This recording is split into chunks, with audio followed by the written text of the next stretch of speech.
subscribe now and press. नमस्कार आदरणीय दर्शकवृन्द, हामी समसामयिक विषयसँग सम्बन्धित पात्र र परिस्थितिको विश्लेषण सहित तपाईहरु सामु उपस्थित हुने गर्छौं र आज पनि यस्तै परिस्थितिको विषयमा विभिन्न विश्लेषण सहित हामीसँग छलफल गर्नको लागि उपस्थित हुनुहुन्छ अहिलेका एकदमै चर्चित हट केक दुवैजना हुनुहुन्छ। उहाँ हुनुहुन्छ नेकपाका युवा नेता पुण्य गौतम, त्यसैगरी उहाँ हुनुहुन्छ मंगल थापा। दुवैजनालाई स्वागत छ। Thank you so much. हजुर, धन्यवाद, नमस्कार। मैले पहिलो प्रसंग चाहिँ पुण्य सरसँग जोड्न चाहे। हजुर, जुन वैशाख 1 गते अनि पुण्य गौतम र सामाजिक सञ्जाल अनि युट्युबहरुमा जोडिएको एउटा प्रसंग जो एकदमै चर्चामा आएको थियो। पुण्य गौतम चाहिँ वैशाख 1 गतेपछि हामी भेट्न पाउँदैनौं, यस्ता खालका चिन्ताका विषयहरू थिए। हजुर, पहिलो कुरा त हामी खुसी छौं तपाईसँग भेट्न पायौं, यो बारेमा अलिकति स्पष्ट पारिदिनु। जिम्मेवार पत्रकार मित्रलाई म हार्दिकताका साथ धन्यवाद दिन चाहन्छु। त्यो पानीको फोकासर फुटिसकेको वर्षायामको छाते च्याउ हिउँदमा उग्लिए जस्तो, अथवा यसो पनि भन्न सक्नुहुन्छ बर्खाको खहरे हिउँदमा स्याप्पै सुके जस्तो, त्यो एउटा अराजनीतिक फण्डा जो अनावश्यक एउटा भिडियोको सानो क्लिप्सलाई, मोबाइलबाट खिचिएको भिडियोको सानो क्लिप्सलाई दुरुपयोग गरेर सामाजिक सञ्जालको नाममा धज्जी उडाएर जुन ढंगले देशी विदेशी प्रतिक्रियावादी षड्यन्त्रकारी विदेशीहरूले स्वदेशीहरूले छोडेका जनताका देशका दुश्मनहरूले जुन छौडाहरू अरिङ्गालहरू छोडेका थिए तिनले छ्यापछ्याप्ती बनाएछन्। केही मान्छेहरूलाई भ्रम पनि पार्यो त्यसले, त्यो भ्रमको क्लियरिफिकेसन गर्ने तपाईले मौका दिनु। उहिलेका कुरा खुइले भन्छन्, त्यो पोहोर सालको अप्रिल फुल तपाईले भिडियोको क्वालिटी पनि हेर्नु भएको छ। कतै क्षेत्रबाट लुकाएर मोबाइलले एउटा स्तरीय ठट्टा गरौं भन्ने बेसोमा हामी यसो चिया पिउँदै बसेका थियौं। मैले ठ्याक्कै त्यतिखेर अब जस्तो जापानका नोबेल पुरस्कार विजेता यासुनरी कावाबाताले आत्महत्या गरेका थिए, ओल्ड म्यान एन्ड शी लेख्ने अर्नेस्टो हेमिङ्गवे जो क्युबाका अल टाइम बेस्ट लेजेन्डरी राष्ट्रपति 50 वर्ष शासन गर्दा पनि मिस्टर बनाएर हवानाबाट बाहिर निस्किएका थिए फिडेल क्यास्ट्रोको अन्तरङ्ग मित्र अर्नेस्टो हेमिङ्गवे। अनि त्यसपछि कोरियाका पूर्व राष्ट्रपति रोमो ह्युनले किन आत्महत्या गरे होलान्? खान नपाएर त होइन, के कारणले होला भनेर अलिक स्तरीय बौद्धिक चिन्तन गरिरहेको बेला ल यस्तै विषयमा एउटा ठट्टा गरौँ न त, आज अप्रिल फुल हो भनेर केही साथीहरूले अफर गर्नु गरिसकेपछि अब म सोझो मान्छे, मन चङ्गा त कचौरामा गङ्गा जस्तो आफू त्यस्तै अरूलाई देखि।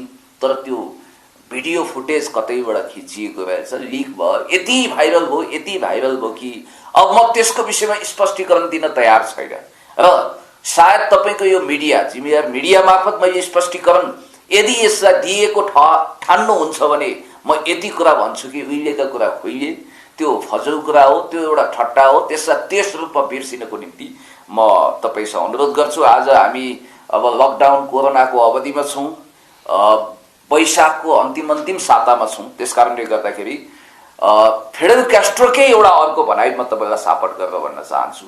मेरा दुश्मनहरू, मैले जसलाई दुश्मन सम्झिन्न उनीहरूले मलाई दुश्मन सम्झेलान्। तिनीहरूले यदि मेरो मृत्युको कामना गर्छन् भने पनि म भन्न चाहन्छु अष्ट चिरञ्जीवी मध्ये एक म होइन, न उहाँ हो, न तपाईँ हो, न कोही हो। मर्न त हामी मर्छौं, तर यो पृथ्वीमा देशको निम्ति, जनताको निम्ति, यो नेपालमा यो राष्ट्रलाई समुन्नत राष्ट्र र सुदृढ राष्ट्र बनाउन, विकसित देश बनाउने एउटा मिसन सहित आएका छौं। त्यसकारण हामी मर्न त एक दिन सबै मर्छौं, तर कसैले चाहँदैमा धारे हात लगाउँदैमा हामी यो पृथ्वीबाट, यो ग्रहबाट अलविदा हुँदैनौं। उहाँको पनि अब पुतला जलाउने, फेसबुकमा अनेक खालको फण्डा मचाउने, श्रद्धाञ्जली दिने, के गर्ने, त्यो गर्दाखेरि के हुन्छ भने जसको पुतला जलाइयो त्यसको पुतला पनि हल्लिँदैन, उसको आयु लामो हुन्छ। र एउटा प्रकृतिको दण्ड, न्युटनको थर्ड लॉ अफ मोशन त्यहाँ लागू भएर हो कि किन हो, प्रत्येक क्रियाको विपरीत समानान्तर प्रतिक्रिया प्राप्त भए जस्तै मैले धेरै ठाउँमा देखेको छु। जसले जीवित मान्छेलाई श्रद्धाञ्जली दिएको छ त्यो आफै श्रद्धाञ्जलीको पात्र भएको छ अथवा उसको परिवारमा शोक परेको छ। हामी चाहन्छौं जीवित हामीलाई श्रद्धाञ्जली रिप लेख्नेहरूको परिवार अथवा उनीहरू स्वयं श्रद्धाञ्जलीका पात्र नहुन्, हामी यो कामना गर्छौं। तपाईले भन्नुभयो समृद्ध नेपालको कुरा गर्नुभयो हैन? समृद्ध नेपाल बन्यो, अहिले बनिरहेछ, बन्ने क्रममा छ। हिजोको अवस्थाबाट नेपाल निकै अगाडि आइसक्यो। चाहे साइन्स एन्ड टेक्नोलोजीको कुरा गर्नुहोस्, चाहे मिडियाको कुरा गर्नुहोस्, चाहे विकासको कुरा गर्नुहोस्, चाहे मेगा प्रोजेक्टहरूको कुरा गर्नुहोस्, चाहे नेपालको आर्थिक वृद्धि दरको कुरा गर्नुहोस्, यो हामीले भनेको होइन।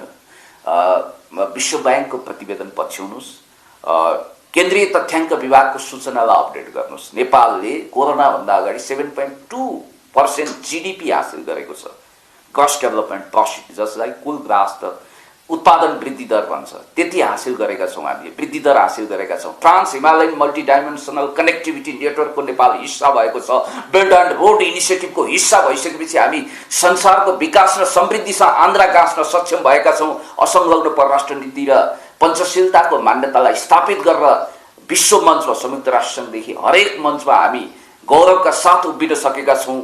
नेपाल एउटा सम्मानित राष्ट्रको रूपमा दुनियाँभरि ग्लोरिफाइड भएको छ।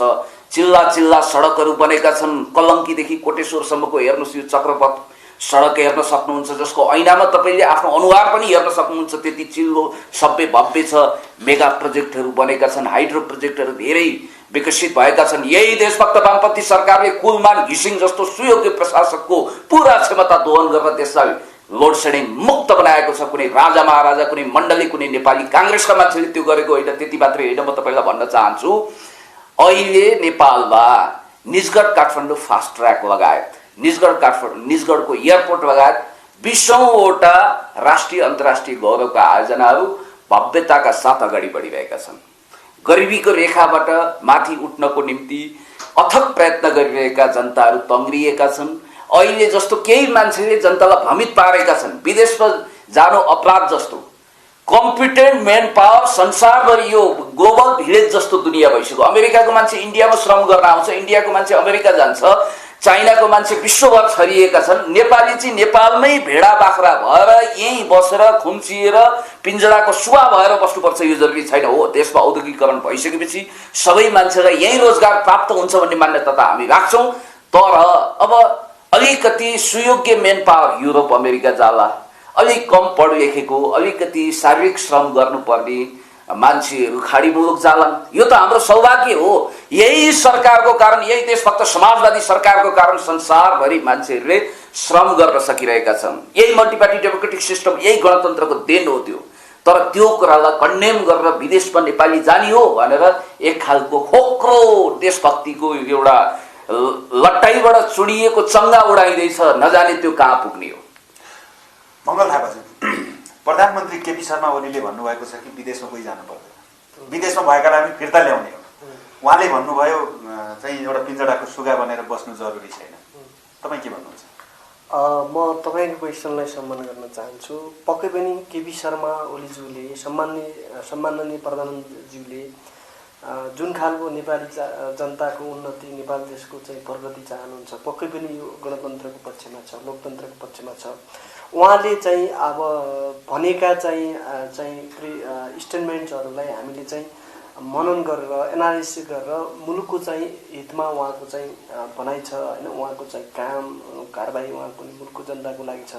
अब तपाईँले विदेशीका युवाहरूलाई एकैचोटि चाहिँ अहिलेको सरकारले ल्याउन सक्दैन, त्यसलाई मिनिमाइज गर्दै जाने हो होइन, त्यसलाई चाहिँ अलिकति सपोर्ट गर्दै विदेशीका प्रवासमा बसेका नागरिकहरू, ती किसानका छोरा, ती दलितका छोराहरू, जो चाहिँ सरबारका छोराहरू होइन, श्रमिक वर्गका छोराहरूलाई पनि नेपालमा ल्याउने र नेपालमा केही रोजगार दिने, नेपालमै चाहिँ उनीहरूलाई बसाल्ने जुन खालको एउटा उहाँको चिन्तन छ, विचार छ, त्यो विचारलाई हामीले चाहिँ पक्कै पनि सम्मान गर्नुपर्छ। जसरी पुण्यजीले विगतका हिजोका चाहिँ सरकारले गरेको भन्दा अहिलेको सरकारले धेरै राम्रो गरेको छ। तपाईँले विधिको शासनमा अहिलेको सरकारले धेरै चाहिँ फड्को मारिरहेको छ।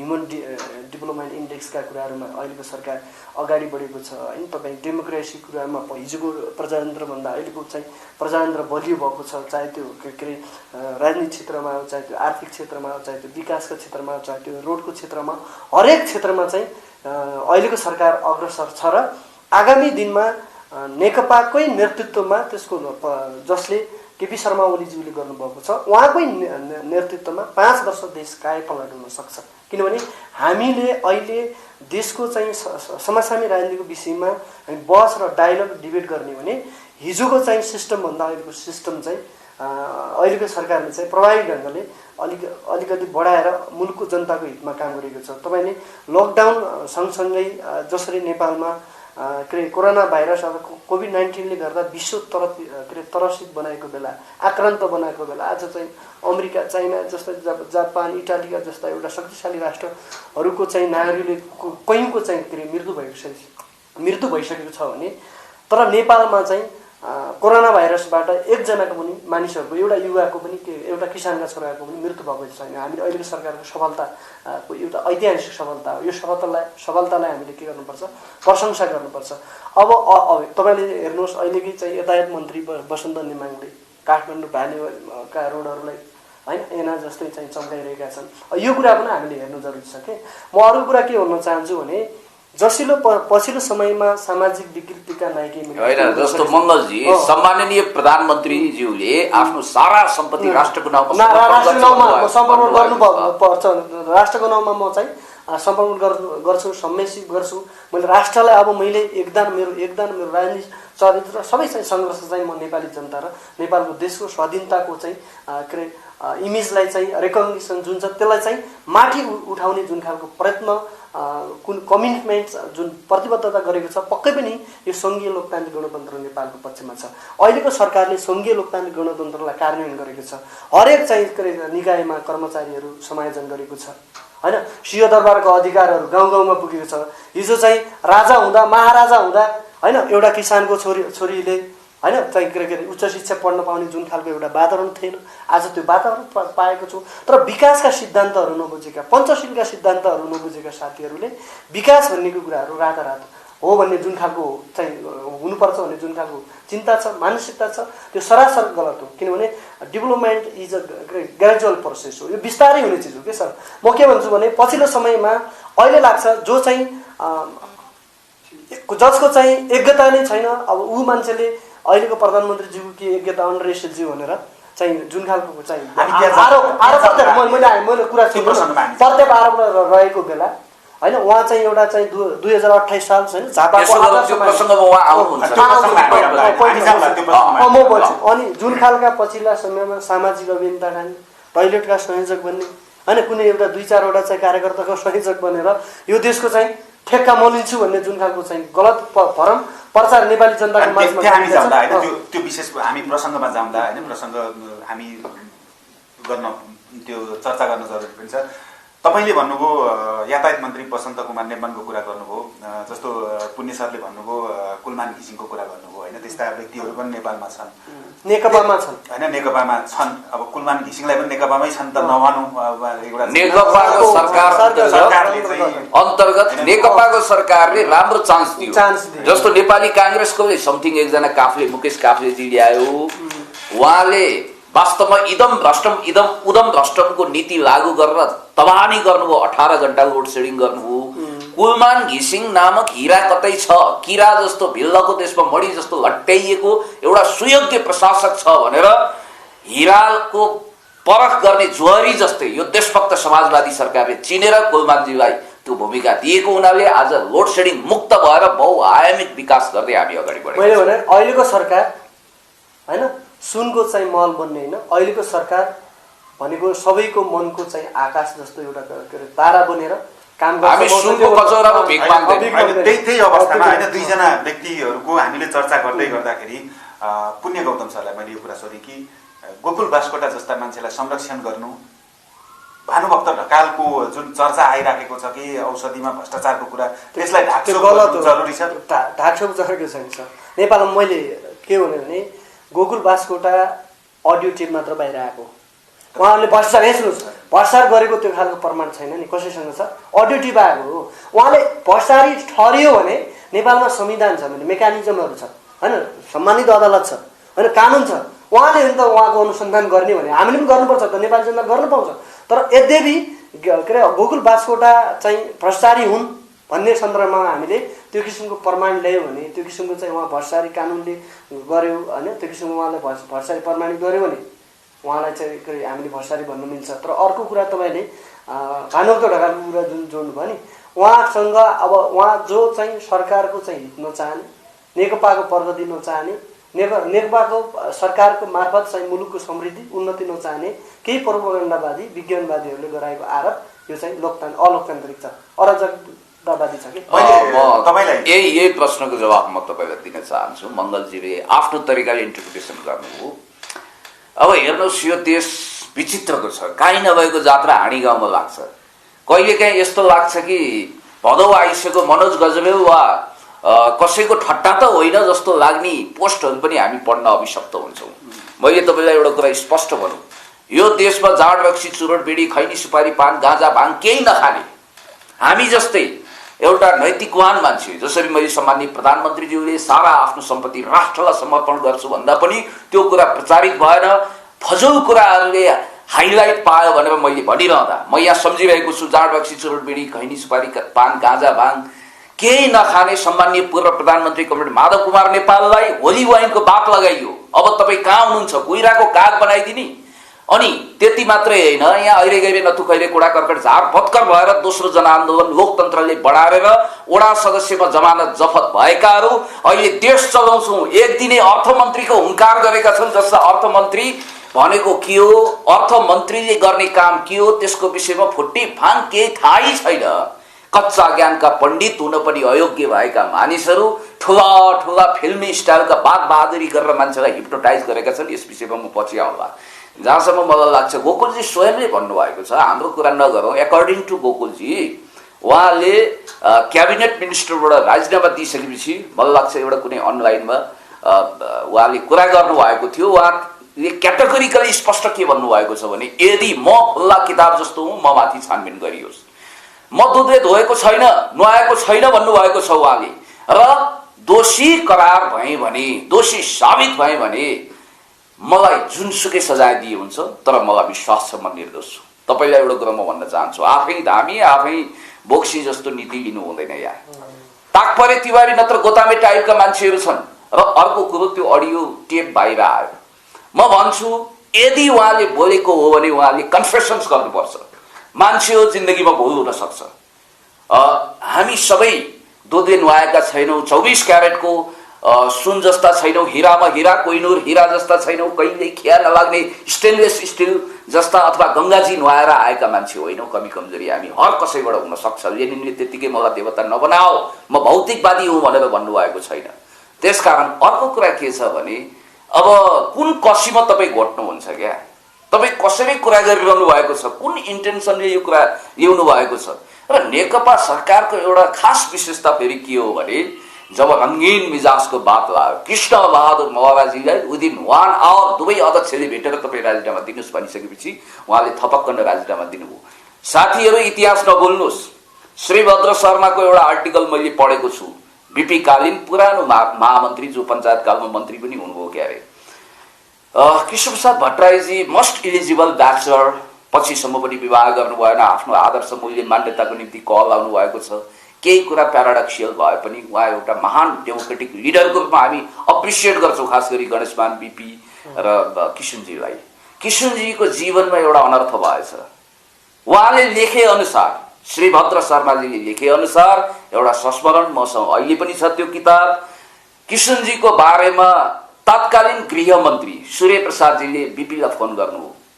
बीपी बाबु, उहाँहरू बाबु भन्नुहुन्थ्यो, प्राइम मिनिस्टर भए पनि यहाँ अनर्थ भएछ, नगर वधुसँग लठारिएको अवस्थामा रङ्गिला, मेरो भाषा है, रङ्गिला क्रियाकलापमा संलग्न भए बापत किशनजीलाई त प्रहरीले गिरफ्तार गर्यो, करापज्याप पार्यो भन्ने कुरा गरिसकेपछि उहाँले सूर्य प्रसादलाई हप्काउनु भएछ। अरे सूर्य बाबु, तपाईँ कहाँ हुनुहुन्छ? नेहरूको बारेमा तपाईँलाई थाहा छैन? लर्ड माउन्ट बेटेनको श्रीमतीसँग उनको एक्स्ट्रा म्यारिचुअल अफेयर छ। त्यो झिना मसिना कुरा हो। म आफै एक नारी ब्रह्मचारी होइन, म त्यस्तो खालको दुधले नुहाएको छैन। हामी नेपाली काङ्ग्रेस हौ बाबा, यस्ता कुराको कुनै ख्यालै हुँदैन हामीलाई भनेर भन्नुभएको छ। तर नेकपा त्यस्तो होइन, एउटा सफेद कपडा हो जहाँ सानो दाग पनि टाढैबाट देखिन्छ। महराजीलाई रोशनीले लगाएको आरोप यद्यपि पछि खारेज गरिदियो अदालतले, झुटो हो भनिदियो। भित्री रहस्यका कुरा सबै नभनौँ, केही कमजोरी थियो कि थिएन इतिहासले उत्खनन गर्ला। तर बात लाग्न साथ हामीले किशनजीलाई पहिला बचाए जस्तै बचाएनौँ, नम्बर 1। नम्बर 2, पदम ठकुराठीलाई दिन दहाडै रातको समय गएर गोली हान्ने एकजना हत्यारा ग्रुपका अपराधीलाई शाही शासनमा मन्त्री बनाइएको छ। त्यसरी हामीले हत्याराहरूलाई पुरस्कृत गर्दैनौँ। अर्को कुरा पनि म तपाईँलाई भन्न चाहन्छु। अनि अर्को तपाईँले उदाहरण हेर्न सक्नुहुन्छ। गोकुल बास्कोटाजीलाई बात लाग्न साथ अब केपी कमरेडकै काख पल्टाको हुर्किएको सम्माननीय प्रधानमन्त्रीज्यूकै धर्मपुत्र जस्तो भनेर प्रचारित गरिएको गोकुल बास्कोटालाई उहाँले बचाउन लाग्नु भएन। उहाँले भन्नुभयो, दुवै अध्यक्षले भन्नुभयो, माधव कुमार नेपाल, झलनाथ खनालज्यू सहितको टिमले भन्यो तपाईँ राजीनामा दिनुहोस्। उहाँले 1 मिनट पनि नहिचकिचाइकन राजीनामा दिनुभयो। यसो गर्नु राम्रो हो कि होइन राजीनामा नदिएर कुर्सीमा लिसो जस्तो टाँसिनु पर्थ्यो? यो मौकाको तलासमा अधैर्य भएर बसेकाहरूले न्यु पाएनन्, के न्यु पाउँ कनेका सभाम जस्तो गरे। र म यति कुरा भन्न चाहन्छु, गोकुलजी एकदमै स्फटिक हुनुहुन्छ। महेश बस्नेतजी दुधले नुहाउनु भएको छ, मैले भनेको छैन। कमी कमजोरी व्यक्तिगत हिसाबले होला, तर यहाँ हेर्नुहोस्, जो मानिसले राम्रो काम गरेको छ त्यसको 50औं आर्टिफिसियल कमजोरीहरू, नक्कली कमजोरीहरू खोतलेर बाहिर ल्याउने, कन्ट्रिब्युसनलाई छायामा पार्ने, योगदानलाई छायामा पार्ने, नेकपामाथि प्रहारको निम्ति अधैर्य प्रतीक्षा गरिरहेका देशी विदेशी प्रतिक्रियावादी षड्यन्त्रकारीहरूले चाहिँ त्यही बेलामा पेलपाल झेलझाल ठेलठाल गर्ने काम भइरहेको छ। एउटा कुरा भनिदिनु न त, वाक स्वतन्त्रताको अवस्था कस्तो छ नेपालमा अहिले? गजब छ। यही लोकतन्त्रको अमूल्य उपहार हो। तपाईँहरूको क्यामेराका फ्ल्यासहरू चम्किएका छन्। इतिहासमा कहिले पनि सरकारको बारेमा यति धेरै आलोचना गर्ने मौका कसैलाई प्राप्त भएको थिएन। हामीलाई थाहा छ, शाही शासनमा प्रत्येक पत्रिकाका कार्यालयमा सैनिक कमान्डरहरू पुग्थे, अक्षर एडिट हुन्थ्यो। नेपाली काङ्ग्रेसको पालामा मोहन निरौला भन्नेले गिरिजा प्रसाद कोइरालाको बारेमा, मोहन निरौला भन्ने एकजना कलाकार केही बोलिदिनु भएछ, उहाँलाई लगभग समाप्तै पार्न खोजिएको थियो। अनि मैले अहिले एउटा कुरा भनेको थिएँ, खोमबहादुर खड्का जो भ्रष्टाचारी प्रमाणित भएर जेल थुनिएका थिए, निस्किँदा 32 किलोको माला लगाउने पार्टी जस्तो नेकपा होइन। यो कुरा पनि म तपाईँलाई भन्न चाहन्छु। र अहिले वाक स्वतन्त्रता भएकैले त नानी मैया दाहाल जस्ता, लक्ष्मण सिंह खड्का जस्ता, रक्त पार्कमा हल्ला गर्नेहरू जस्ताले हल्ला गर्न पाइरहेका छन्। त्यसकारणले गर्दाखेरि यहाँभन्दा ज्यादा ठुलो अब अहिले हेर्नु सामाजिक सञ्जालमा उहाँले भन्दै हुनुहुन्थ्यो, हामीलाई हुन त हामी आलोचनालाई आलोचना सरह पचाउँछौँ, मर्दै नमरेको मान्छेलाई रिप लेखिएको छ, तैपनि उहाँले भन्नुभएको छ म माफी दिन्छु, किनभने आफूभन्दा तल्लो स्तरको मान्छेसँग म पंगाल हिन्न, उनीहरूको स्तरमा बढाउन्न, हामीले उनीहरूसँग उनीहरूकै स्तरमा उत्रिएर छिसी दुरदुर गर्नु हुँदैन, तिनीलाई माफ दिनुपर्छ भनेर उहाँ साइबर क्राइममा जानुभएको छैन। त योभन्दा ठुलो महानता के हुन्छ? अहिले मिडिया स्वतन्त्रता भव्य छ। तपाईहरूले यही सिस्टममा इन्जोय गरिरहनु भएको छ। खबरदार, केही साथीहरू आफ्नै खुट्टामा बन्चर हान्दै हुनुहुन्छ। निरङ्कुश तन्त्रका मण्डलेका भजन मण्डलीहरू जसले नेपालको स्वतन्त्रतामाथि छोरा दाग्न खोजिरहेका छन्, जसले मल्टिपार्टी डेमोक्रेटिक सिस्टम, लोकतन्त्र समाप्त पार्ने बाप बैरीको भूमिका लिएर एउटा प्रेत वायु काँचो मसान जस्तो जाइलागिरहेका छन्, तिनको कारण भोलि यो लोकतन्त्र समाप्त हुने अनि मिडियाको कार्यालयमा ताला लाग्ने, यी सबै क्यामेराहरू विवाह बटुलो बाहेक केही पनि खिच्न नपाउने गरी जुन सिस्टम ल्याउन खोजिरहेका छन्, एकतन्त्रीय शासन, त्यसको पक्षमा तिनीहरूलाई हाइलाइट गर्न तपाईँहरू नहिँड्नुहोस्। यो जङ्गली चिन्तनको पछाडि लाग्नु हुँदैन। र अहिले प्रेस स्वतन्त्रता राम्रोसँग तपाईँहरूले उपयोग गरिरहनु भएको छ। कमी कमजोरी छैन म भन्दिनँ, केही चेक एन्ड ब्यालेन्स चाहिँ गर्नुपर्छ। वाक स्वतन्त्रताको कुरा गर्दा हामी जाउँ न त, भीम उपाध्याय र पछिल्लो समय ज्ञानेन्द्र शाहीको केसलाई कसरी लिनुहुन्छ? भीम उपाध्यायजीको अलिकति फरक कुरा होला। उहाँले लेखेका, उहाँलाई म व्यक्तिगत रूपमा सम्मान नै गर्छु, क्षमताशील सचिव हो।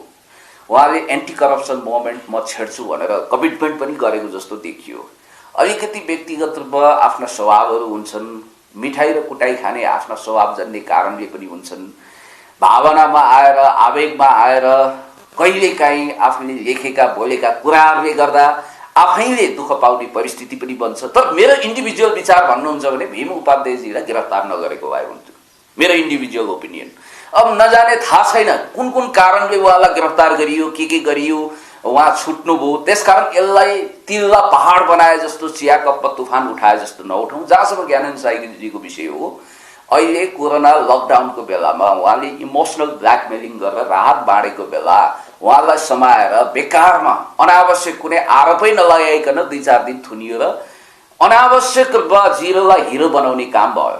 पहिला पनि प्रहरीले अथवा राज्यको निकायले, मलाई त जहाँसम्म लाग्छ सरकारको लोकप्रियतालाई छिर्के हान्न अधैर्य प्रतीक्षा गरेका, व्यग्रतापूर्वक प्रतीक्षा गरिरहेको यो प्रशासनिक निकायभित्र घुसेको कुनै तत्त्वले यस्तो कन्स्पिरेसी त गरेको छैन जसले चाणक्य मेकियावेली पढेको छ, रबर्ट ग्रीन घोकेको छ। त्यस्तो मान्छेको कन्स्पिरेसी थ्योरी त यहाँ लागू भएन। नभए अहिले के गर्नु पर्थ्यो भने सिडिओ साहबले बोलाएर, सिडिओ साहबले आई एम द स्टेट भन्ने लुईको जस्तो हुङ्कार देखाउने पनि होइन, स्तर भएको मान्छेसँग पंगा लिने हो के, तपाईँले कम्पिटिसन गर्ने हो, कुण्ड कुण्ड पानी मुन्न मुन्न बुद्धि। उहाँले के भन्नु पर्थ्यो भने तपाईँले राहत वितरण गर्नुभयो, धन्यवाद, ठिक छ, कोही बात छैन, तर सिस्टमेटिक ढङ्गले जानुपर्छ है। प्रशासनको ल एन्ड अर्डर मेन्टेन गर्नुपर्छ, स्थानीय निकायसँग कोअर्डिनेसन गर्नुपर्छ, अनावश्यक राजनीतिक प्रोपोगन्डा नगर्नु होला। राहत बाँड्नको लागि अहिलेको ऐन नियम कानुन अनुसार यो संवेदनशील घडीमा तपाईँले विचार पुर्याउनु होला। ल ठिक छ, तपाईँ जानुहोस् भनेर उहाँलाई त्यत्तिकै पठाइदिनु पर्थ्यो। तर अनावश्यक रूपमा उहाँले भाले जस्तो अब बाँच्ने मौका पाउनु भएको छ। तर यो पानीको फोका निकै चाँडो फुट्छ। यो भ्रमको रङ्गीन मायाजालबाट मुक्त हुनुपर्छ। थुन्सेमा छोपेको बिरालो अन्ततः म्याउ गरेरै छाड्छ। मङ्गल थापा चाहिँ तपाईँ पनि एउटा युवा हुनुहुन्छ, युवा नेता हुनुहुन्छ होइन, सामाजिक सञ्जालमा छाइराख्नु भएको छ। उहाँले राहत बाँड्नुभयो, तपाईँले पनि राहत बाँड्दै हुनुहुन्छ, हामीले पनि बाँडेका छौँ होइन, फरक के छ? अब यस्तो राहत त यहाँ सबैले बाँडेका छन्, मैले मात्र बाँडेको छैन होइन। तपाईँलाई म राहत वितरण गर्न कहाँबाट इन्फ्लुएन्स भएको भने नेपाल सरकारका डिआइजी विश्वास पोखरेलले जुन खालको एउटा नेपाली जनताको रक्षाको लागि, उनीहरूको भोकमरीलाई भर्नको लागि जुन खालको सडकमा आएर उहाँले 3,000 भन्दा माथि किसानका छोराहरूलाई, विद्यार्थीहरूलाई जुन खालको राहत उपलब्ध गराउनु भएको थियो। तर उहाँको खै त मिडियामा आएको क्या, उहाँ चाहिँ नेपाल एउटा जस्तो नेपाल प्रहरीको एउटा छवि वान डिआई जस्तो एउटा गरिमा पदमा रहेर पनि सडकमा आएर टोलमा गएर जुन खालको चाहिँ राहत उपलब्ध गराउनु भएको छ, सहयोग गर्नुभएको छ, उहाँको चाहिँ मिडियामा जिनुहुने। अर्को कुरा के हो भने मैले पनि राहत वितरण गरेको छु, आफूले सक्ने जति राहत वितरण गरिरहँदा मैले तपाईँलाई पटक भनिसकेको छु। कहाँनिर फरक हो भने मैले जुन ठाउँमा राहत वितरण गरेको छु त्यहाँको नगर प्रमुख, वडा अध्यक्ष र त्यहाँको डिएससीसँग मैले निवेदन लेखेर कानुन बमोजिम मैले राहत वितरण गरेको छु। तर ज्ञानबहादुर शाहीले कानुनभन्दा आफूलाई ठुलो ठानेर होइन, देशभन्दा ठुलो ठानेर, नागरिकभन्दा ठुलो ठानेर त्यो किसिमको घमण्ड चाहिँ नेपाली समाजमा देखाएको कारणले त्यहाँको सिडिओले उहाँलाई चाहिँ कानुन बमोजिम जानुपर्छ, तपाईँ राहत वितरण गर्ने भन्ने जुन खालको चिन्तन, जुन खालको अभिव्यक्ति राख्नु भएको छ, त्यो अभिव्यक्तिले उहाँलाई नटेरेर तपाईँको सिडिओ भनेको, डिएसपी भनेको को जुन खालको चाहिँ इगोइजम लिएर जुन खालको चाहिँ आफूवाद चाहिँ होइन, चाहिँ सेल्फ आफ्नो इन्ट्रेस्ट राखेर जुन खालको कानुनको धज्जी उडाउने, संविधानको धज्जी उडाउने, सिडिओको धज्जी उडाउने होइन, सामाजिक संहिताको जुन खालको एउटा धज्जी उडाउने उहाँले जुन खालको प्रयत्न गर्नुभयो, पक्कै पनि त्यो लोकतन्त्रको पक्षमा थिएन, कानुनको पक्षमा थिएन। किनभने अहिलेको सरकारले ज्ञानबहादुर शाहीलाई चिन्दा पनि चिन्दैन, कसैले सिडिओले आफ्नो चाहिँ रुचिअनुसार त्यो कारवाही गर्यो होला। तर ज्ञानबहादुर शाही चाहिँ भित्र जानुपर्छ भन्ने मेरो पनि मानसिकता छैन, सोच छैन, जाँगर छैन, विचार छैन। किनभने उहाँ पनि यही देशको नागरिक हो, हामी पनि यही देशको नागरिक हो। नेपालको संविधान 2072 धारा 18ले के दिएछ भने, भाग 3 को धारा 18ले राइट टु इक्वालिटी छ, समानताको छ। राहत वितरणमा क्षेत्रमा चाहे त्यो कुनसुकै समाजको चाहिँ परिवर्तनको क्षेत्रमा सबैलाई चाहिँ समान खालको चाहिँ व्यवहार हुन्छ। कसैलाई पाखा, कसैलाई काखा च्याम्ने काम अहिलेको सरकारले गर्दैन।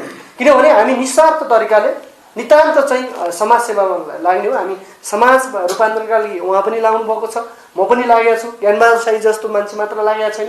किनभने हामी चाहिँ हाम्रो आग्रह के हो भने ज्ञानबहादुर शाहीले जुन खालको एउटा चाहिँ आफूले गर्दै नगरेका कुराहरू बढी चाहिँ प्रोपोगन्डा गर्ने, विज्ञानवादी गर्ने, मिडियाबाजी गर्ने जुन खालको चिन्तन छ, त्यो चिन्तनले धेरैमा 1 वर्ष टेक्छ, उहाँ 6 महिना टेक्नुहुन्छ। किनभने उहाँ जस्तो एउटा चाहिँ के अरे आफू चाहिँ परिवर्तनकारी हो भनेर जुन खालको चाहिँ होइन खोक्रा चाहिँ नारा लिएर नेपाली जनतालाई ठग्ने, नेपाली जनतालाई भरममा फाल्ने, भोलि चाहिँ म गृहमन्त्री प्रधानमन्त्री हो भने तपाईँ राज्य मन्त्री होइन, तपाईँ स्वास्थ्य मन्त्री हो, फिक्स हुनुहोस्, अहिले आउनुहोस् भन्ने जुन खालको चाहिँ नेपाली जनतालाई आपसमा लडाउने, भिडाउने जुन खालको चाहिँ वातावरण सिर्जना गरेको छ, यो पक्कै पनि नेपाली जनताको हितमा छैन। किनभने यत्रो चाहिँ जनयुद्ध लडेर आएको नेकपा माओवादीले त केही गर्न सक्दैन भने यत्रो चाहिँ 2006 सालबाट चाहिँ नेपाल कम्युनिस्ट पार्टीको चाहिँ स्थापना भयो र मुलुकको चाहिँ के अरे पार्टीका नेता कार्यकर्ताहरू समाज रूपान्तरणको लागि तर जनयुद्ध गरे, त्यत्रो के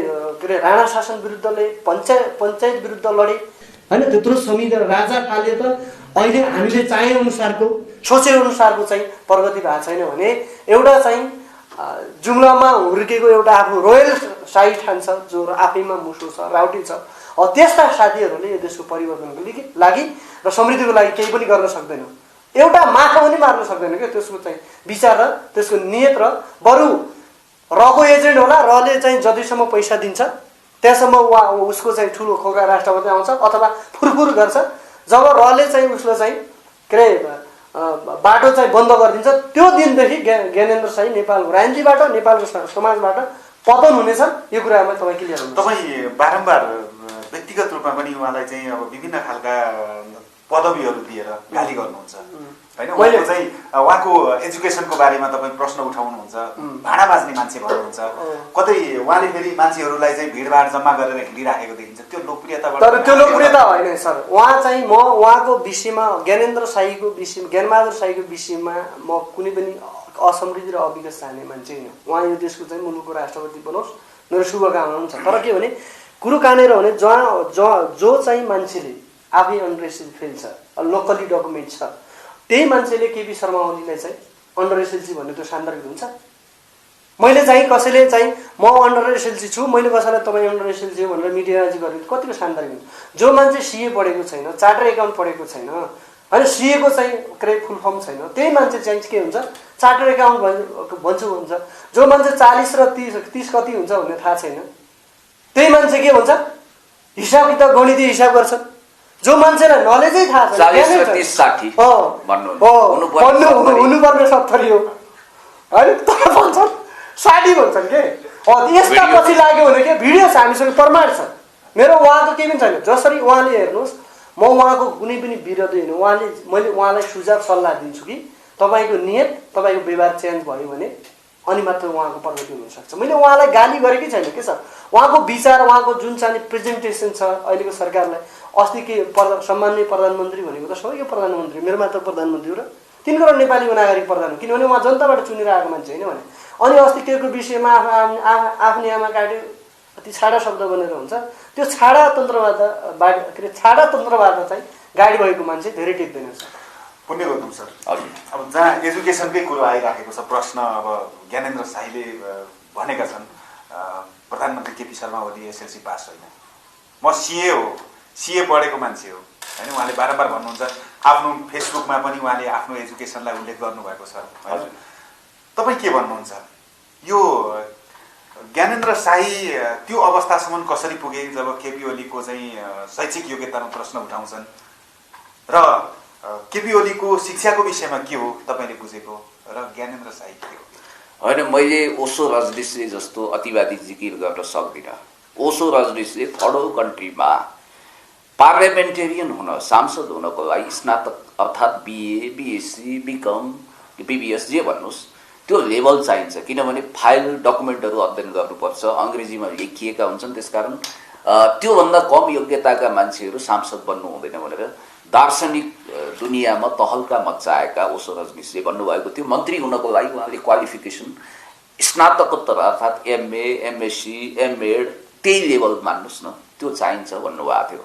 अहिले ठ्याक्कै त्यही जिकिर हामी गर्दैनौँ। भोलिको पुस्ताले त्यसको लागि आन्दोलन गर्यो भने छुट्टै कुरो। जस्तो कि पाकिस्तान लगायतका कन्ट्रीमा सांसद हुनको लागि स्नातक हुनुपर्ने त्यहाँ प्रावधान छ। भोलि हामी कहाँ पनि संविधानमा, कानुनमा त्यो प्रावधान भयो भने बेग्लै कुरो। अहिलेको लागि हामी त्यहाँ छैनौँ, भोलि हुनसक्छ, एउटा कुरा। दोस्रो कुरो, यो लुसुनको एउटा विश्व प्रसिद्ध कथा छ, आहाक्यूको साँचो कथा, सत्य कथा। ठ्याक्कै त्यो आहाक्यू भन्ने पात्रसँग उहाँको जिन्दगी मेल खाएको मैले पाएँ। सायद वर्षौं पछि जुम्लामा जन्मिने एउटा केटोको लागि वर्षौं अगाडि नै लुसुनले 100 वर्ष अगाडि नै त्यो कथा लेख्नु भएको थियो कि जस्तो लाग्छ। एकचोटि पढ्नु होला तपाईँले विश्व प्रसिद्ध साहित्यकार लुसुनको कथा, आहाक्यू साँचो कथा। त्यस्तो ज्याप्दो अत्यन्तै ढिट खालको पात्र हरेक पराजय र विकृतिलाई सफलता र उन्नति ठान्ने पात्र। र मेरो उहाँप्रति कुनै आग्रह पूर्वाग्रह छैन। हामी व्यक्तिगत रूपमा भेट्यौँ भने मजाले बस्छौँ, बातचित गर्छौँ, चिया पिउँछौँ। अलि रातो मुख लगाउनुहुन्छ उहाँ, अलि प्रजातान्त्रिक संस्कार हामी देखाउन खोज्छौँ, छुट्टै कुरा हो।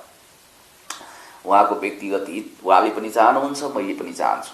व्यक्तिगत रूपमा ज्ञानबहादुर साई उर्फ ज्ञानेन्द्र साईजीको उन्नति होस्, प्रगति होस्, उत्तरोत्तर सुख होस्, उहाँलाई लटालट सफलता मिलोस्, भव्य ढङ्गले प्रगति गर्दै जानुहोस्।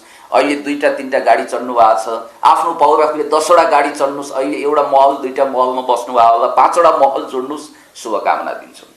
तर कुरा के भने हामी डबल डिग्री, डबल एमए अथवा पिएचडी स्कलर भनेर अहम गरेको, यो फोस्रो घमण्ड गरेको त्यो नठहरियोस्। सम्माननीय प्रधानमन्त्रीज्यूको हकमा उहाँले जुन कुरा भन्नुभएको छ त्यो विशेष आपत्तिजनक छ। यस मानेमा आपत्तिजनक छ कि उहाँले पटक पटक भिडियोहरूमा भन्नुभएको रहेछ सम्माननीय प्रधानमन्त्री केपी ओलीज्यू 8 कक्षा फेल हो, त्यसकारण उहाँ भेडा गोठाला हुनुपर्छ, गोठालो हुन पिउन हुन पनि लायक छैन भनेर गाली गलौज गर्नुभएको छ। ज्ञानेन्द्र साईजी, तपाईँलाई म इतिहास सम्झाउँछु। भूमिगत राजनीतिमा लाग्नुभयो, आकाशको राहु पातालको केतु एकचोटि नपरि कसरी चेतु भने जस्तो पटक पटक गरिबी, अभाव, पीडा, बवण्डर भोगेर आदि तुफान खपेर उहाँले एउटा लेभल बनाउनुभयो राजनीतिमा र नेपालको 2 चोटि प्राइम मिनिस्टर हुनुभयो। पार्टी एउटा नेपालको सबैभन्दा शक्तिशाली पार्टीको अध्यक्ष अहिले हुनुहुन्छ। जहाँसम्म सम्माननीय प्रधानमन्त्रीज्यूको जिन्दगीको कुरा छ, यो मैले भनेको होइन, फ्याक्ट चेक गर्नुहोस्, गुगलमा जानुहोस्, विकिपिडियामा जानुहोस्, त्यहाँ उहाँको बायोग्राफी हेर्नुहोस्, जीवनी हेर्नुहोस्। त्यहाँ लेखिएको छ, लामो कुरा लेखिएको छ, जस्तो त्यहाँ जन्ममितिदेखि उहाँका शैक्षिक योग्यताहरू पनि स्पष्ट रूपमा लेखिएका छन्। उहाँले म यति पढी उति पढी अनररी डक्टरेट हुँ भनेर भन्नुभएको छैन। उहाँले स्पष्ट रूपमा दिएको विवरण अनुसार के देखिन्छ, उहाँले दिएको मात्रै होइन, फ्याक्ट चेक हुन्छ। विकिपिडियामा कुनै पनि म्याटर राख्दाखेरि अफिसियल अथेन्टिक डकुमेन्ट हेरेर मात्रै राखिन्छ है, फेरि कसैले भनेको भरमा राखिँदैन। त्यो अनुसार अब झापाको यो आदर्श माध्यमिक विद्यालयले एउटा सूचना उपलब्ध गराएको रहेछ। उहाँले 2028 सालमा 2nd डिभिजनमा, उहाँले चाहिँ अझ 3rd डिभिजन पनि नआउने भन्नुभएको छ, 2nd डिभिजनमा एसएलसी उत्तीर्ण गर्नुभएको रहेछ। त्यतिखेरको एसएलसी भनेको अहिलेको 2nd डिभिजन भनेको अहिलेको 1st डिभिजन सर हो। दुर्लभ कुरा थियो, धेरै कम मान्छेले 2nd डिभिजन वा 1st डिभिजन त अझ कम मान्छेले ल्याउँथे। यो कुरा छँदैछ। त्यसो भए उहाँ यो फ्याक्टलाई काट्न सक्नुहुन्छ? सम्माननीय प्रधानमन्त्रीज्यूले मैले मास्टर्स गरेँ, यहाँ गरेँ, कलेज पढेँ त भन्नुभएको छैन। अब उहाँको हकमा कुरा गरौँ अलिकति।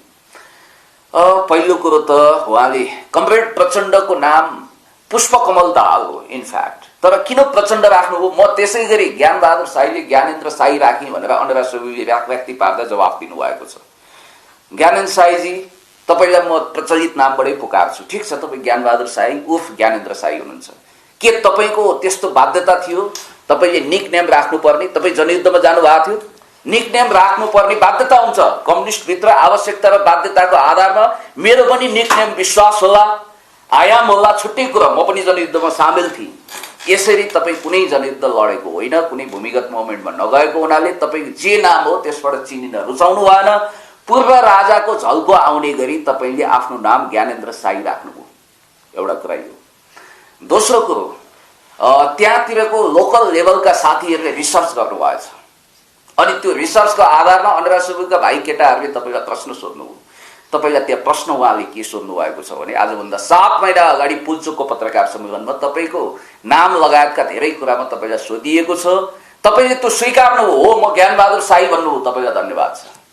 तर तपाईँले अर्को कुरोको जवाफ त्यहाँ दिनै सक्नु भएन, आजसम्म दिन सक्नु भएको छैन। मङ्गलजीले दर्जनौं ठाउँमा त्यो कुरा उठाउनुभयो। मङ्गलजी मात्रै होइन, सामाजिक सञ्जालमा हजारौं लाखौंले यो प्रश्न उठाएका छन्। तपाईँले गर्दै नगरेको एसएलसी गरेको किन भन्नुभयो भनिरहेका छन्। र उनीहरूको दाबी अनुसार उहाँले पनि भनिरहनु भएको छ, कहाँबाट फ्याक्ट लिनुभयो मलाई थाहा छैन।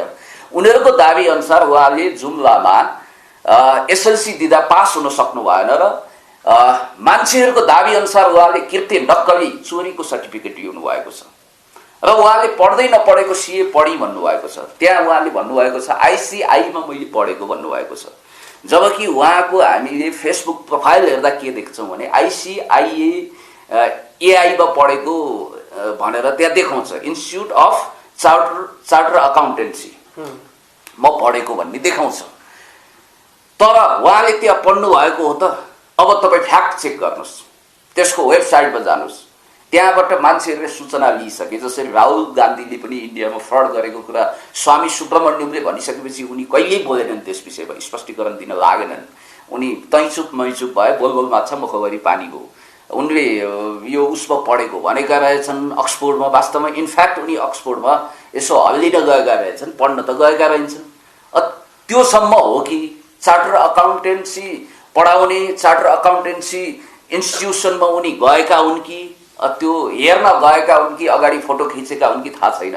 तर तपाईँले पहिला के जवाब दिनु पर्यो भने तपाईँले नेपालबाट एसएलसी गरेको होइन भने इमानदारीपूर्वक म एउटा लेखक हुनुहुन्छ नाम चलेको, उहाँले उपन्यास लेख्नु भएको छ, हाम्रो दौतरी मित्र नै हुनुहुन्छ, उहाँ कर्णालीकै हुनुहुन्छ। उहाँले स्पष्ट भन्नुभयो मैले रत्नराज्य कलेजबाट अङ्ग्रेजी धेरै ब्याक लागेको हुनाले आइए पास गर्न सकिनँ, मबाट त्यो पढ्न नसकेको कुरालाई आदर्श नमान्नु, तर नपढे पनि मैले यति महान कृतिहरू लेखेँ भनेर उहाँले गर्वका साथ भन्नुभएको छ।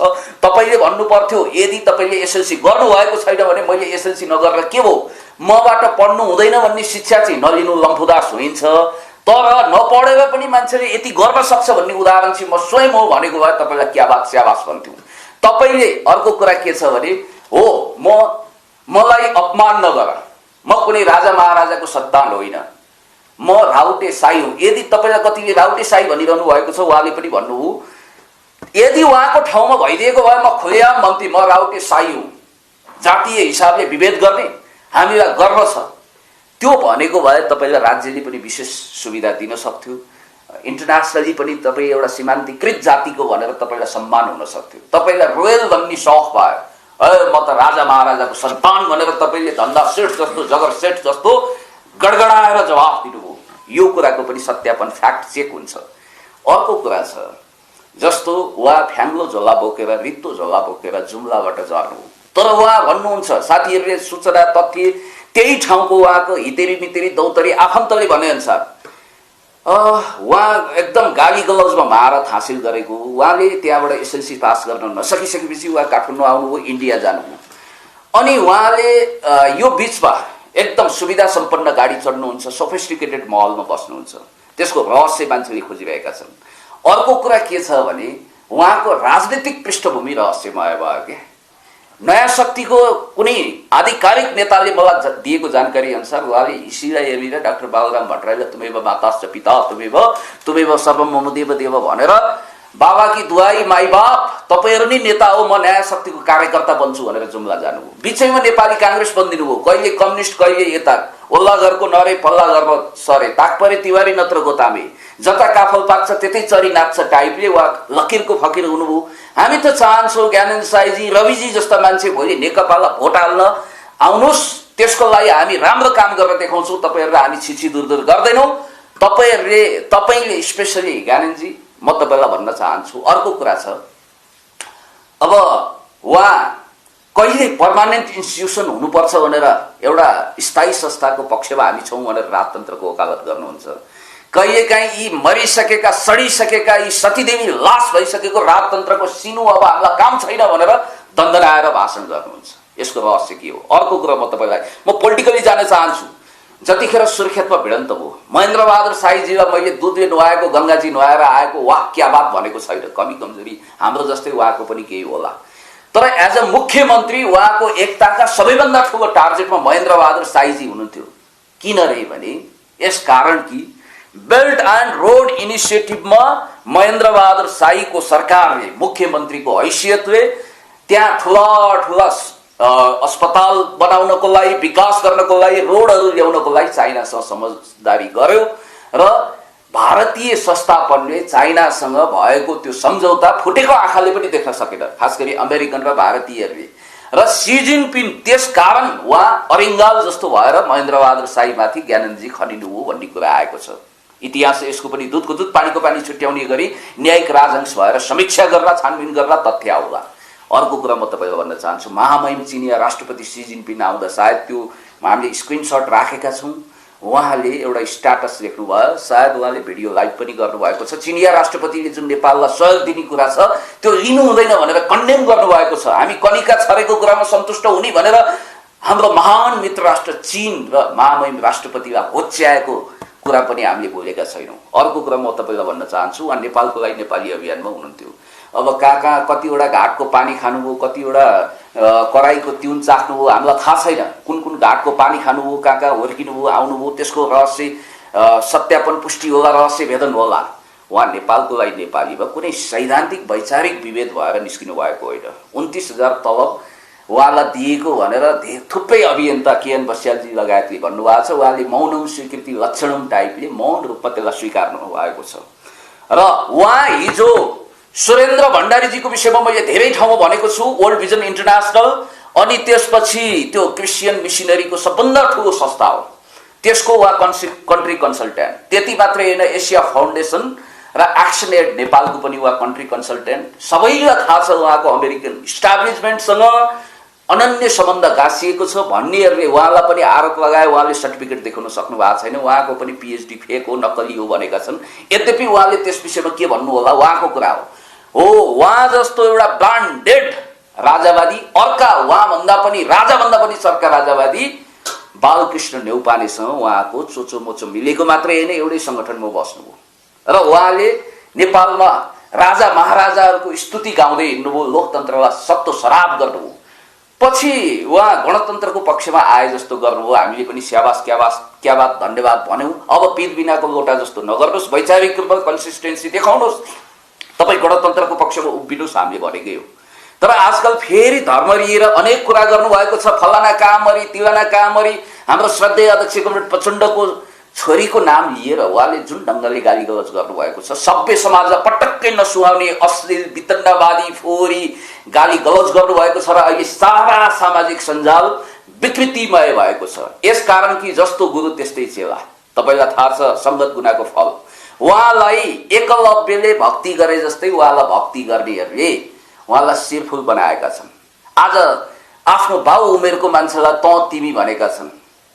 अब मङ्गल थापाजी हाम्रो लेभल योग्यता हामीले गर्व गरेका होइनौँ, जसले त्यो योग्यताका मानिस जसलाई हामी ट्युसन पढाउन पनि अस्वीकार गर्छौँ विविध कारणले गर्दाखेरि। किनभने हामी ब्याचलर घटीलाई पढाउँदैनौँ होला, मास्टर्स घटीलाई पढाउँदैनौँ।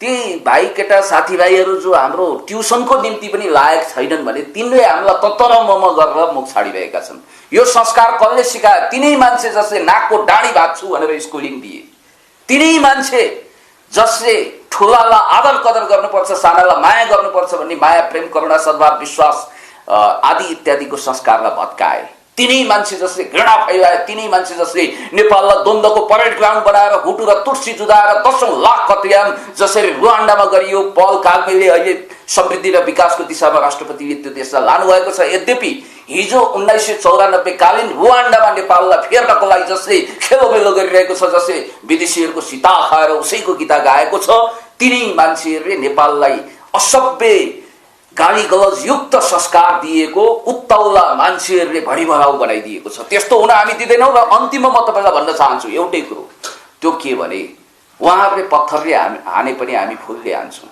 हामीलाई के आपत्ति छैन। रविजीको गिरफ्तारी भइसकेपछि मैले त्यतिखेर भनेको थिएँ, म रविजी प्रति हुरुक्कै भएर मेरो ब्लड रिलेसनको मान्छे पनि हुनु होला, एकदम अपरम्पार भावमा अनि कृपालुजी महाराज पल्टिएर चितवन गएको थिइनँ। मैले त्यतिखेर भनेको थिएँ, अहिले पनि मैले भनेको के भने लोकतान्त्रिक गणतन्त्र विरुद्ध खेलोमेलो गर्नेलाई मौका दिनु हुँदैन, चलखेल गर्ने मौका दिनु हुँदैन, वर्षायामको जुका जस्तो सल्लाउने कुनै उनीहरूले मौका पाउनु हुँदैन भनेर हामीले वास्तवमा गिरफ्तारीको रफू चक्करमा नलागौँ, त्यो घन चक्करमा नलागौँ भनेको हो। र मैले रविजीको विषयमा पनि कतिपय मान्छेले प्रश्न उठाएका छन्। एका थरीले देवादिदेव महादेव बनाइदिने, अर्को थरीले राक्षस बनाइदिने। अहिले पनि कतिपयले सामाजिक सञ्जाल रङ्गाइरहेका छन्। तिलक गैरे भन्ने एकजना मानिसले रवि लामिछानेजीलाई त्यतिखेर ब्लेम लगाउनु भएको रहेछ। मेरो बुवालाई बलात्कारको ब्लेम लाग्यो, त्यो भिडियो प्रसारण भयो सिधा कुरा जनतासँग, र मैले त्यो टेलिभिजन च्यानल भयो। अझ उहाँले त के पनि भन्नुभएको छ भने इराक घटनामा जो 12 जना मारिएका छन् नेपालीहरू, त्यो नेपाली पठाउने मेन पावर कम्पनी भनेको अहिले रविजीले कार्यक्रम चलाइरहेको न्युज 24 को मालिक अनिल जोशीको हो अरे। भने मानवीय कुरा त्यहाँ पनि उठ्ला। र म त्यहाँसम्म जान चाहन्न र अनि त्यहाँको समथिङ एकजना महत र रविजी मिलेर 10 लाख रुपियाँको बार्गेनिङ चलाउनु भयो। 3 लाखमा कुरा मिलेपछि मैले पैसा दिएँ, तर भिडियो हटेन, अलिकति शीर्षक चेन्ज भयो भनेर उहाँले फेसबुकमा लाइभ गर्नुभएको छ। यसको पनि सत्यापन पुष्टि गरियोस्। र रविजीलाई अर्को कुरा म भन्न चाहन्छु, रविजी कुनै देवादिदेव महादेव पनि होइन। उहाँले गरेका राम्रो कामलाई क्याबास स्याबास भनौँ। ज्ञानेन्द्रजीले पनि राम्रो गर्नुभएको छ भने उत्साहित गरौँ, खुट्टा नतानौँ। हामी छिर्के हान्दैनौँ, लङ्गडी हान्दैनौँ, एम्बुस थाप्दैनौँ, पेलपाल झलझल ठलठल गर्दैनौँ, कसैलाई पनि अपमानित गर्दैनौँ, होचो हेला गर्दैनौँ, सबैलाई सम्मान गर्छौँ, सबैको डिग्निटीको ख्याल गर्छौँ। रविजीको विषयमा पनि त नेपालको नागरिकता च्यातेर छिछि दूर गरेर अमेरिकी नागरिक भएर नेपाल फर्किँदाखेरि नेपालको भिजा लगाएर आएको भनेर त्यत्रो कुरा सामाजिक सञ्जालमा त उठ्यो नि। इतिहासले त हरेक कुराको फ्याक्ट चेक गर्छ। त्यस कारणले गर्दाखेरि म भन्छु साथीहो, सिसाको घरमा बसेर अर्काको सिसाको घरमा ढुङ्गा नहानौँ। म यही कुरा भन्न चाहन्छु। फ्योदर दस्तोवस्की भन्ने एकजना लेखकको नाम तपाईँले सुन्नुभएको छ, ब्रदर कार्नरोज र क्राइम एन्ड पनिसमेन्टको लेखक। उहाँले एउटा सन्दर्भमा भन्नुभएको रहेछ, हरेक प्राय शोषितहरूमा शोषक हुने प्रबल इच्छा हुन्छ। भ्रष्टाचारको विरोध गर्दा गर्दै भ्रष्टाचारी हुने त्यो घातक इच्छा पालेका मान्छेहरूलाई खबरदार हामीले ढिम्किन दिनु हुँदैन। मङ्गल थापाजी, अब उहाँले यति भन्दै गर्दाखेरि पछिल्लो एउटा भनाइ पनि ज्ञानेन्द्र साईको सार्वजनिक भएको छ, एक दिनलाई अर्थमन्त्री बनाउनुहोस्, देश कायापलट गर्छु। नायक फिल्म जस्तो। त्यो अर्थमन्त्री भएर चलाउनु र रोडमा भुक्नुमा धेरै फरक हुन्छ। कायापलट गर्छु, कायापलट फेरि मैले भने नि, जसरी एउटा चाहिँ स्टुडियोबाट कराउनु र एउटा आन्दोलन सडकबाट पुग्नु र देशको चाहिँ मन्त्री भएर काम गर्नुमा धेरै फरक हुन्छ। त्यो किसिमको विज्ञता चाहिन्छ, अनुभव चाहिन्छ, त्यो किसिमको चाहिँ अध्ययनशील चाहिन्छ, त्यो किसिमको चाहिँ एउटा योग्यता चाहिन्छ। त्यो आमा बिनाको छोरो हुँदैन, पार्टी बिनाको मन्त्री बन्दैन। अनि अर्को कुरा के हो भने उहाँ मन्त्री हुनलाई त जनताले पत्ता हुनु पर्यो। बिचरा जुम्लामा एउटा वडा सदस्य जित्ने हैसियत नभएको न त उहाँको चाहिँ संगठन छ, न चाहिँ कार्यकर्ता छ। ती चाहिँ फेसबुकको एउटा हावाको सामाजिक सञ्जालको हावाको चाहिँ भोटरहरूले मात्र दिएर केही पनि हुनेवाला छैन। किनभने धेरैमा उहाँको चाहिँ मलाई लाग्छ उहाँको आएर 13,000 20,000ले चाहिँ के अरे कमेन्ट गरेर भ्युज हेरेर उहाँले जित्नुहुन्छ। उहाँले यदि चाहिँ चमत्कार गरिसक्यो कि आएसम्म। मैले भने म के भन्छु भने लोकतन्त्रमा दलीय सिस्टम हुनुपर्छ, सिद्धान्तमा आउनु पर्यो होइन। सिद्धान्त र पार्टीभन्दा ठुलो व्यक्ति हुन सक्दैन के सर। एउटा व्यक्तिले मुलुक चाहिँ न चाहिँ पद्धतिमा आएको छ, न सिस्टममा आएर चाहिँ त्यो किसिमको चाहिँ कुनै योगदान छैन। न गणतन्त्र ल्याउन योगदान छ उसको, न लोकतन्त्र ल्याउन गणतन्त्र के अरे योगदान छ। बिना स्यालको रजाइ भयो के सर। नामर्दको कमाइमा मर्दको कमाइमा नामर्दको रजभज ऊ भयो के हामी के अरे ऊ भन्छ इन्टेन्सन भयो। म के भन्न चाहन्छु भने होला ठिक छ, लङ्का जलाउने हामी पगरी गुत्ने ढेडु हो। अर्को कुरा के भन्न चाहन्छु भने म चाहिँ उहाँलाई के सुझाव दिन चाहन्छु भने साँच्चै उहाँ चाहिँ लोकतन्त्रवादी हो, गणतन्त्रवादी हो होइन, देशप्रेमी हो, समाजप्रेमी मान्छे, समृद्धवादी हो भने, परिवर्तनकारी हो भने उहाँ चाहिँ दलीय सिस्टममा आएर मुलुकको चाहिँ पार्टीसँग सरकारसँग डिफेन्स गर्नुको लागि त्यो किसिमको आइडियोलोजी ल्याएर हामीसँग कम्पिटिसन गरोस् त हामी भन्न चाहन्छौँ। अहिले चाहिँ सिस्टमलाई नमान्ने, संविधानलाई च्यात्ने, नेपालको संविधान 2072को भाग 3/48को चाहिँ बुदा नभएको नागरिकको कर्तव्य के हुनु थाहा नभएको मानिसले कसरी यो देशको चाहिँ मन्त्री भएर हाँक्न सक्छ भने कसले पत्याउने। एउटा कुरा तपाईँलाई सबै कुरा थाहा छ होइन, जहाँसम्म तपाईँले भनिराख्नु भएको छ शैक्षिक योग्यतादेखि सबै प्रमाणपत्रका कुराहरू पनि राजनीतिक एकता चाहिन्छ, राजनीतिक एकता चाहिन्छ, जिन्दगीका कुरा यो पनि भन्नुभएको छ भने तपाईँलाई आज भनेको एउटा कुरा उहाँ कतिचोटि गिरफ्तार हुनुभयो होइन, कति ठाउँमा उहाँ पुग्नुहुन्छ, चितवनमा कुटाइ खाएको कुराहरू भए, अस्पतालमा बस्नुभयो होइन, समयमा जस्तो उहाँ चाहिँ गिरफ्तार हुँदा अथवा अस्पतालसम्म पनि उहाँको आमा अथवा श्रीमतीहरू कोही पनि आएनन् भन्ने कुराहरू चल्यो कि पारिवारिक अवस्था के हो? अब उहाँको पारिवारिक अवस्था भन्दा पनि अब उहाँको घरायसी रूपमा लिएर हामीले धेरै चाहिँ आफू गर्नु हामी त्यो किसिमको दिन चाहन्छौँ। तर अब उहाँको चाहिँ हरेक घटनामा उहाँको चाहिँ वाइफ छन्, उहाँको रिप्रेजेन्टेसन छैन, न उहाँको कुनै पनि फ्यामिलीको, न कोही एउटा कहाँको दिदी ज्ञानेन्द्र दाई भनेर हिँड्थे, एउटा सिस्टर कहाँको थाहा छैन होइन। तर के भने उहाँको हरेक घटनामा उहाँको पारिवारिक फ्यामिलीको सहयोग छैन जस्तो लाग्छ मलाई। किनभने कारण के हो अब उहाँलाई सोध्नुहोस् मभन्दा पनि होइन। हामी रहस्य कुरा छ, यो मिस्टिरियस हो होइन।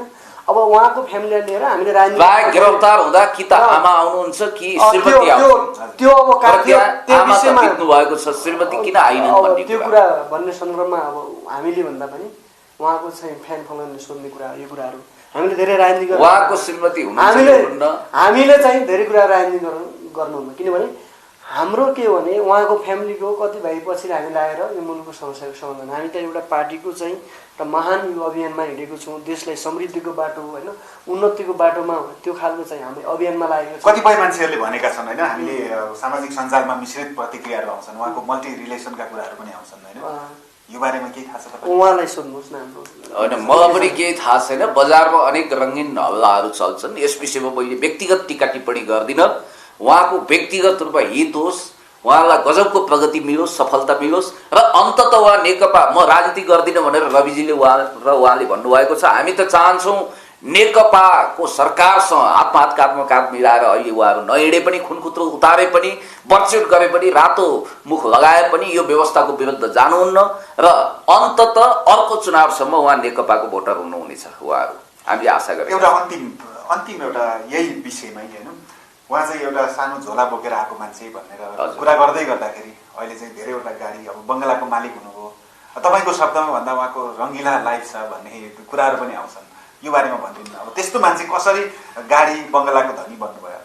प्रश्नभित्र आफै उत्तर लुकेको छ। यो यति महत्त्वपूर्ण लाख रुपियाँको प्रश्न तपाईँले सोधिदिनु हो कि उत्तर खोज्न कहीँ जानै पर्दैन। खोदा पहाड निक्ला चुहा जस्तो नगरौँ। रङ्गीन कुवामा डुबेको स्यालले एकछिनको लागि सिंहको भ्रम दिन सक्ला, तर राति भइसकेपछि स्यालको एउटा आदत नियम नै हो कि उसले हुइयाँ काट्नुपर्छ, हाउ गर्नै पर्छ। यो स्याल हुइयाँ 2 दिने फन्डा हो।